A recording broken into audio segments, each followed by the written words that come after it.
నమస్కారం అండి. శ్రీ మాతా ఆస్ట్రాలజీ అభిమానులకు స్వాగతం. నా పేరు నారాయణ పండిట్. ఈ వీడియోలో కుజగ్రహము గురించి తెలుసుకుందాం. నాడి ప్రకారం కుజగ్రహానికి కారకత్వాలంటే ముఖ్యంగా కోపంకి కారకుడు, గొడవలకు కారకుడు, అహంకారానికి కారకుడు, స్త్రీలకు భర్త కారకుడు అవుతాడు. కుజుడు మేషరాశి, వృశ్చిక రాశికి అధిపతి. కుజుడు మకర రాశిలో ఉచ్చ పొందుతాడు, కర్కాటక రాశిలో నీచ పొందుతాడు. కుజగ్రహానికి శత్రువులు బుధుడు, శని, రాహువు. కుజుడు మన జాతకంలో బుధునితో కలిసిన, శనితో కలిసిన, రాహువుతో కలిసిన లేదా నీచపడిన, కంబస్ట్ అయినా మంచి ఫలితాలు ఇవ్వలేడు. దీని పరిహారానికి మనకు ఇంటిలోనే సులభంగా చేసుకునే పద్ధతి చెప్తాను. మీరు ఈ వీడియో చివరి వరకునండి. చివరిలో మీకు పరిహారాల గురించి చెప్తాను. అతి సులభంగా ఇంటిలోనే చేసుకోవచ్చు. చాలా అద్భుతంగా పనిచేస్తాయి. ఇక కుజుని యొక్క కారకత్వాలు తీసుకుంటే ముఖ్యంగా పురుషగ్రహం ఇది. అగ్నికి కారకత్వం వహిస్తుంది. దక్షిణ దిక్కుకు కారకుడవుతాడు. క్షత్రియ జాతికి చెందినవాడు. మనము సోదరులకు తీసుకోవచ్చు, ఆడవారికి అయితే భర్తగా తీసుకోవచ్చు. ఇక భూములకు కూడా కుజుని తీసుకోవచ్చు. శిరోరేఖ ఉంటుంది మన చేతిలో. ఆ శిరోరేఖ కారకుడు కుజుడే. విద్యల్లో సాంకేతిక విద్యకు, యంత్ర పరికరాలకు సంబంధించిన విద్యలకు కుజుడు కారకుడవుతాడు.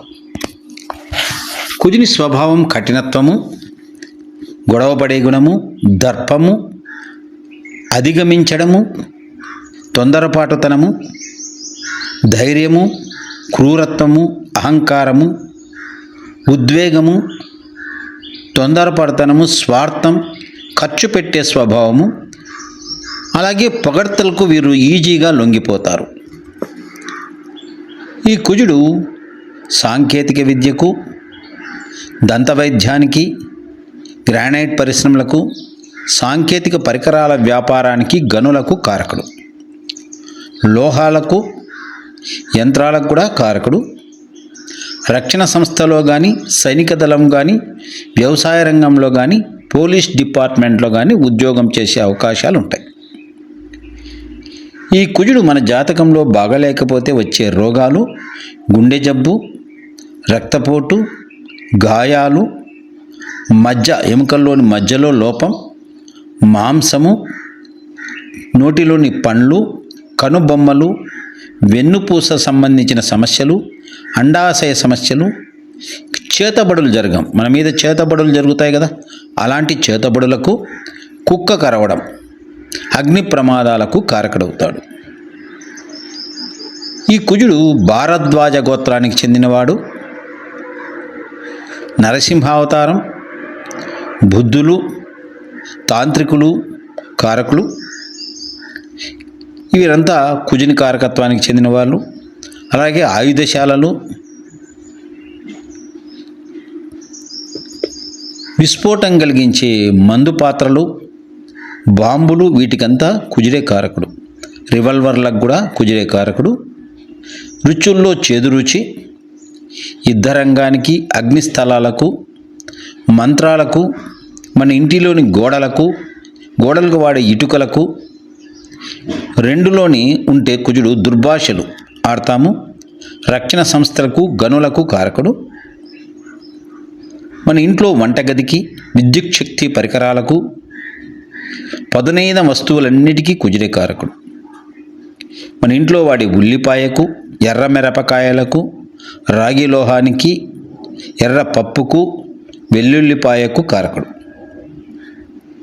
కుజుడు కుక్కకు కారకుడు, పాముకు కూడా కారకుడు, అలాగే కోతికి కారకుడు, గ్రద్దకు కారకుడు, కొమ్ములున్న జంతువులన్నిటికీ కారకుడు. మనము ధరించే కుంకుమకు కారకుడు, సింధూరానికి కారకుడు, చంపక పుష్పానికి కారకుడు, వేప చెట్టుకు కారకుడు, ముళ్ళ చెట్లకు కారకుడవుతాడు. కుజుడు మన జాతకంలో బాగలేకపోతే కుజిని గుడికి వెళ్ళడం కానీ లేదా సుబ్రహ్మణ్య స్వామికి గుడికి వెళ్ళడం కానీ స్కంద పురాణం చదవడం కానీ చేయొచ్చు. లేదా హోమంలో ఎర్ర కందిపప్పు వేయచ్చు, లేదా ఎర్ర కందిపప్పును దానంగా ఇవ్వచ్చు. కుజుడు మన జాతకంలో బాగా లేకపోతే దానికి ఇక్కడ మీకు ఒక యంత్రం ఇస్తున్నాను, అంకెల్లో ఉండేది. ఆ యంత్రం కానీ లేదా మంత్రాలతో కూడుకున్న కుజయంత్రం ఉంటుంది, ఆ యంత్రం కానీ తీసుకొని వెడల్పాటి గిన్నెలో పెట్టి దాని మీద కొద్దిగా పాలు, ఆ తర్వాత కొద్దిగా నీళ్లు వేసుకుంటూ కుజుని మంత్రం ఓం క్రాం క్రీం క్రౌం సహ భౌమాయ నమః ఈ మంత్రాన్ని 108 మార్లు జపించాలి. ఆ తర్వాత హారతి ఇచ్చి పూజ విరమించి ఆ నీటిని చెట్లల్లో ఎక్కడైనా పడవేసి ఆ యంత్రాన్ని శుభ్రంగా కడిగి ఎత్తిపెట్టుకోవాలి. మరుసటి రోజు ఇదే ప్రకారం చేయాలి. ఇలా 40 రోజులు చేస్తే కుజుని వలన వచ్చే దోషాలన్నీ నివారణ అవుతాయని చెప్పచ్చు. ఇది మీకు కుజునికి సంబంధించిన వివరాలు. ఈ వీడియో మీకు నచ్చినట్లయితే షేర్ చేయండి, లైక్ కొట్టండి, సబ్స్క్రైబ్ చేసుకోనండి. మీలో ఎవరైనా కానీ ఆన్లైన్ ద్వారా జ్యోతిష్యం కానీ, వాస్తు కానీ, పరాశర కానీ, నాడీ కానీ నేర్చుకోవాలనుంటే మమ్మల్ని సంప్రదించవచ్చు. లేదా మీ జాతక పరిశీలన కోసం కూడా మమ్మల్ని సంప్రదించవచ్చు. నమస్తే.